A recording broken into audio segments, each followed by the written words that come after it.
اته شیان د انسان نه پریشانی او غم لري کوي. اول ایمان په الله تبارک وتعالى باندې وروړل.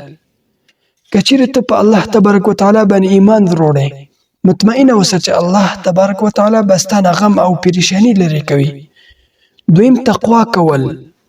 الله تبارک وتعالى په قرآن مجید کې فرمایي ان للمتقین مفازا، بشک متقیان لپاره کامیابی ده.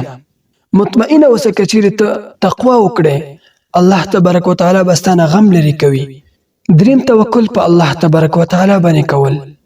کچیرې ته توکل په الله تبارک وتعالى باندې وکړې، مطمئنه اوسه چې الله تبارک وتعالى بستانه غم، پریشانی او مصیبت هر یو شی بلري کوي. څلورم صبر کول. الله رب العزت په قرآن مجید کې فرمایي ان الله مع الصابرین، یقینا الله رب العزت صبر کوونکي خلکو سره یي. پنځم نمبر منځ کول. کچیرې ته منځ کې 5 وخته منځ جمع سره کوي، مطمئنه اوسه چې الله رب العزت بستانه غم لري کوي. شپږم نمبر صدقه ورکول. رسول الله صلی الله علیه وسلم فرمایي الصدقه رد البلاء، صدقه بلا لري کوي. کچیرې ته صدقه ورکې، مطمئنه اوسه چې الله رب العزت بستانه مصیبت لري کوي.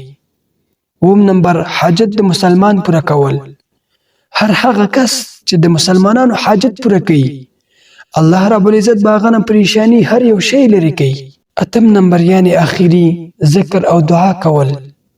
هر هغه کس چې د الله تبارک وتعالى ذکر کوي، دعا کوي، الله تبارک وتعالى به داغنه غم لري کوي، په هغه باندې غمونه ناراضي.